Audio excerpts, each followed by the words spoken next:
The mind is very superficial and it's very fleeting, but Mm. the heart, that's where the substance is, and that is where the fulfillment comes in. Mm. I would answer that question. Perfect, perfect. And so then I'm curious, what were some of the techniques or practices that allowed you to tune in deeper into your heart to hear it clearly and know when that aspect of you is speaking rather than your mind speaking? As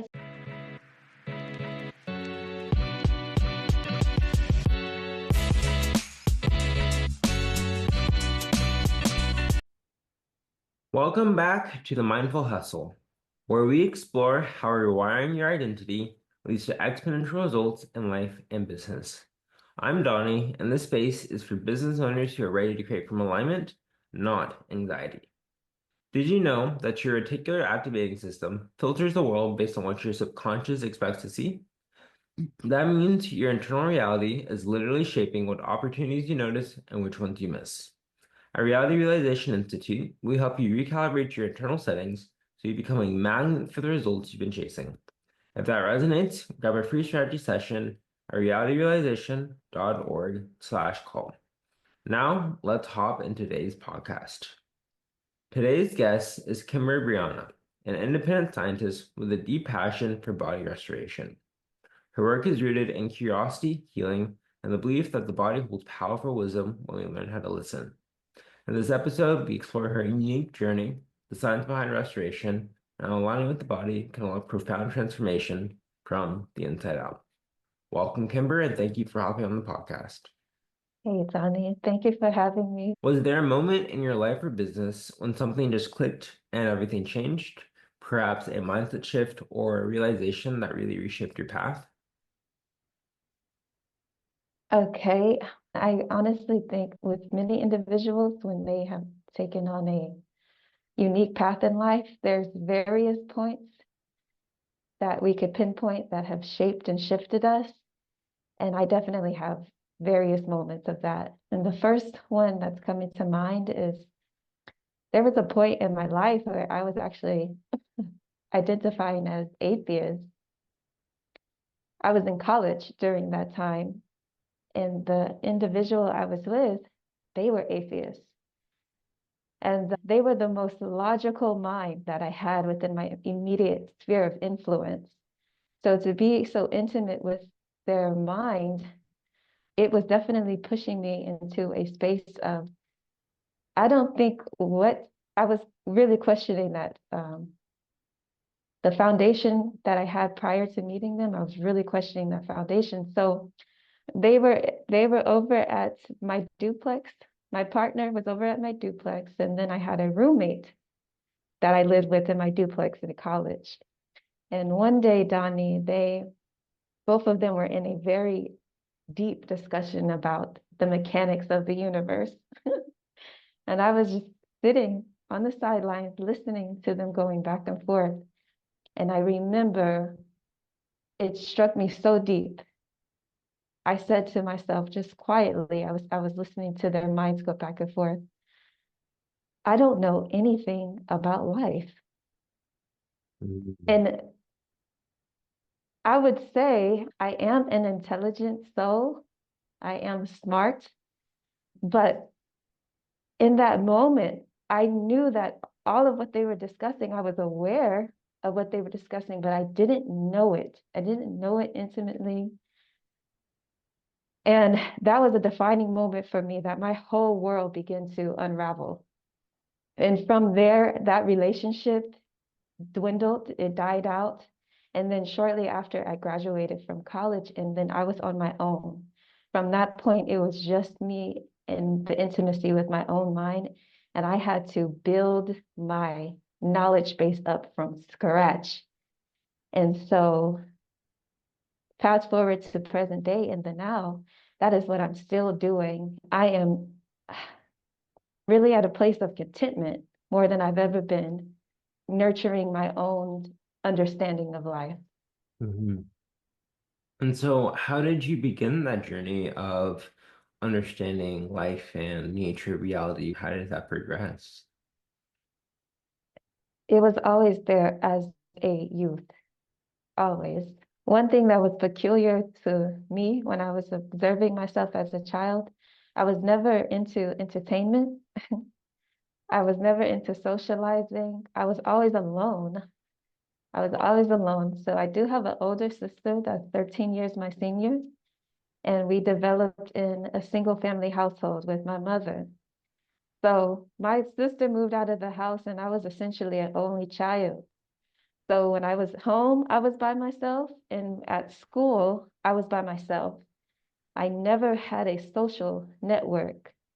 So in never having a social network, I always was questioning life, always. I was never content as a child. So when I did engage socially, whether it was with my elders or my peers, I would ask questions like, are you happy?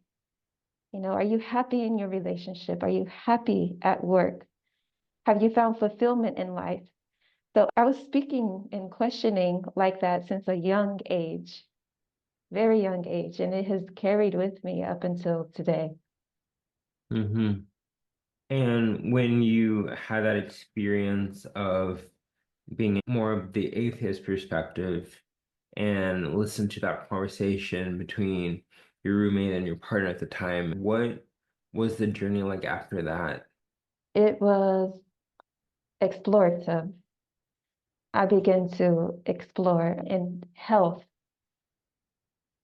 When I look back on my life, health has been the leading factor for me.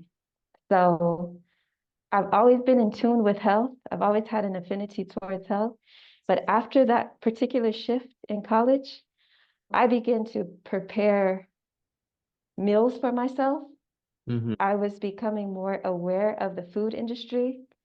So there's a lot of manipulation in the food industry. So the food that our parents and our grandparents and great grandparents were involved with, we're not participating in that paradigm. So exposing myself to documentaries on the topic of the food industry and the health industry propelled me. So I started to blossom and bloom around the knowledge of health and how to curate my own health and get outside of these poisonous paradigms that a lot of us are existing within today.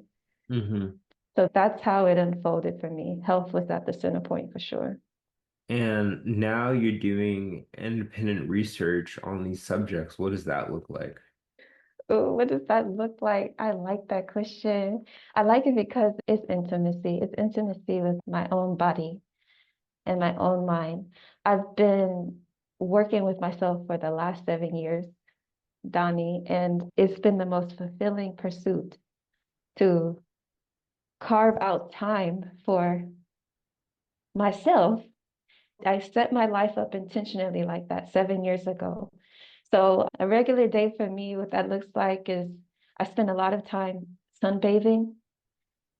I spend a lot of time in silence and stillness. I journal a lot and I listen to the sensations and the rhythms of my body. Hmm. So that is at the foundation of my life. And that's been the foundation of my life for the last 7 years. So intimacy with self, that's what it looks like for Wow, sure. that's amazing. Has your journey led you to any insights or discoveries on the aspect of health that has to do with the mind, the internal balance, the alignment, the contentment? What insights have you gained about that aspect of being? About the mind specifically, right? Yeah. Please do me this favor. Make that question a bit more refined, make it more specific so I could be as concise as possible. Well, okay. Well, you're free to be as drawn out as you'd love to be. Um, but to make it more concise, I would be curious on, you mentioned how you asked questions as a youth on, are you happy? On questions about the inner nature and the Mm, experience of life per se. And mm, so what I mean by the mind is in particular how one functions in life in a way that allows for a joyful experience, how one functions in life in a way that allows for inner peace, contentment, or a sense of wholeness. Okay, I will speak from my own subjective experience. And I will say I've just recently come to terms with the fact that for me personally, the mind is not something I can trust, unfortunately. I've had many experiences with my own mind, and what I've discovered is if if one is receptive, or I'll just keep it about me. I've been very receptive in life in listening to other people's narratives and their thought processes, and that has helped me in my development. However, at this point in maturity, I have come to realize that many times my mind is not accurate in certain situations. I could be perceiving something, and then something will confirm that was not right, how I was looking at that. Or there are many situations where I am worrisome and I'm fearful, and I don't see that as something that is natural personally. So I've really had to grapple with these fears and put them, dissolve them. So with where I'm at today, it is less about the mind and it is everything about the heart. That's where I'm at. I am in a position where my mind is surrendering to my heart. And for me, the heart is the soul. So I'm listening more to the rhythm and the resonance and the sensations of my heart in every day from moment to moment. And if something resonates, then I will align my mind to act on what the heart is communicating. But I do not act from the mind first. So I have definitely switched positions. I really don't rely on my mind as much as I used to. And so, with that, to address the happiness factor, there's a lot of contentment and peace and depth. There's a lot of depth that comes from operating in the heart versus the mind. In my opinion or my experience, the mind is very superficial and it's very fleeting. But Mm. the heart, that's where the substance is. And that is where the fulfillment comes in.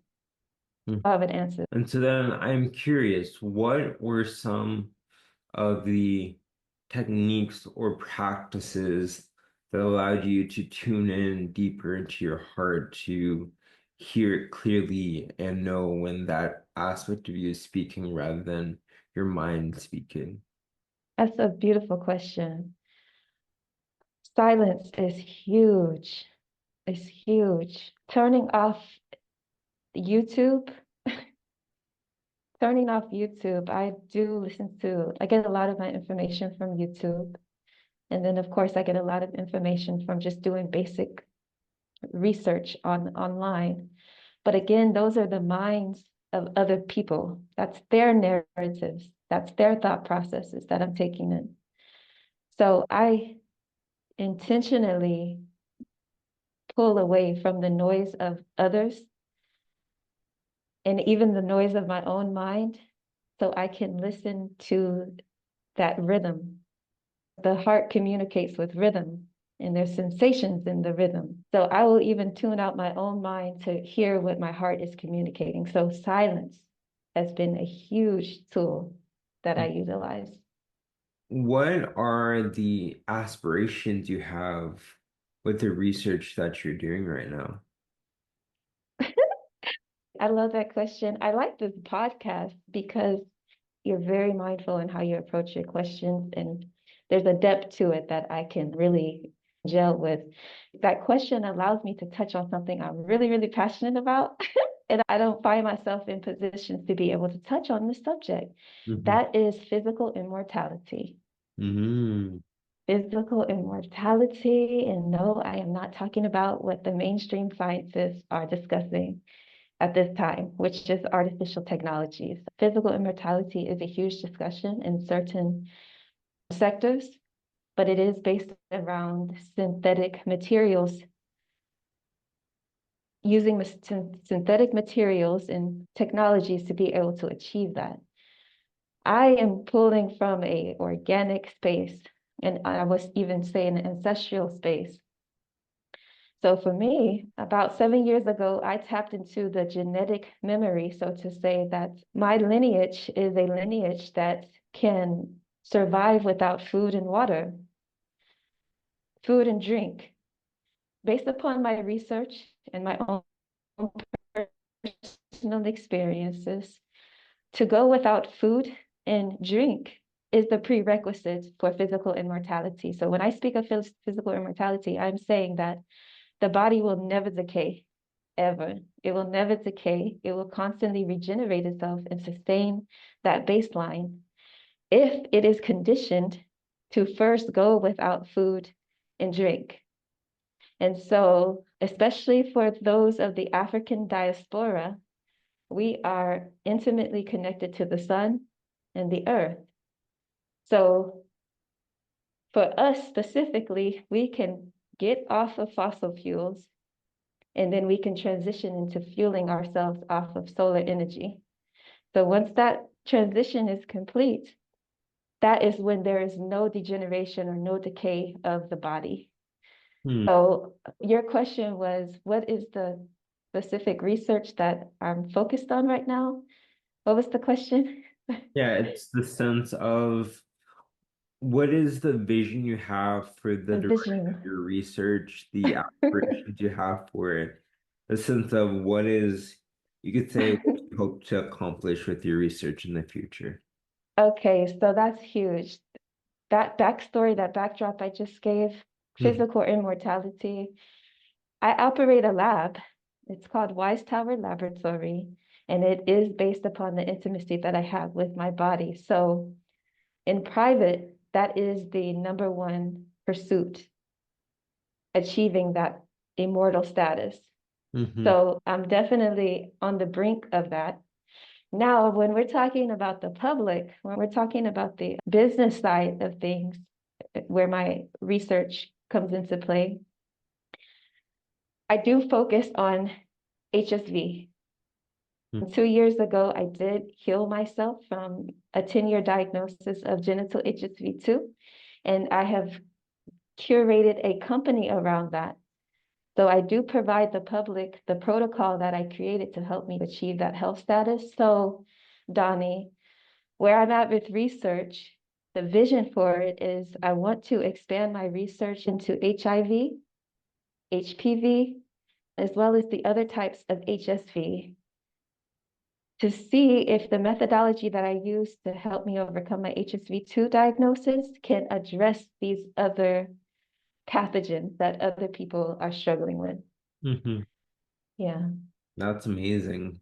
On both fronts, right? The work you're doing that helps the general public to the research on immortality, it's very inspirational. Yeah. Yep, yeah, of course. Well, this has been such a powerful conversation. Thank you for sharing so openly on your journey, how it was very beautiful to hear. Something I like to do at the end of these episodes is to ask if you had to give one insight to seekers, creators, researchers out there trying to reach a new level of life, whether that's business, Yeah. research, personal expression, what would you tell those out there? Always move from within, never work from inside out. Hmm. I can only speak for myself. That produces the better results when you move from that direction. Hmm. Yeah. And Mhm. for those of you out there listening, if this episode stirred something new, if you feel like you're ready to grow from the inside out and create the kind of business that reflects your highest self, you can book a free discovery call at realityrealization.org/call. Now, before we wrap, where can listeners connect with you and learn more about what you're doing right now? Well, as I mentioned, I operate an independent laboratory. It's called Wise Tower Lab. The main purpose that I serve in the public eye is to be a beacon for carriers of genital HSV2. So if there's anyone that's listening to me that is a carrier of genital HSV2, or you know someone that is struggling with this diagnosis, you can find the protocol that I use to achieve my personal success with my diagnosis at my website at www.wisetowerlab.com. If you click on the tab Wise Tower Method, it will give you the details on the protocol. And if you have any questions or concerns, there is a tab on the website as well where you can reach me, and I will definitely get all of your questions answered. Wonderful. Well, thank you again, Kimber, for sharing such real, thoughtful perspectives. And to all of you tuning in, remember, you don't attract what you want, you attract who you are. So if you want to change your results, start by becoming the version of you who already has them. This is the Mindful Hustle. Until next time, be bold, be intentional, and keep realizing your reality.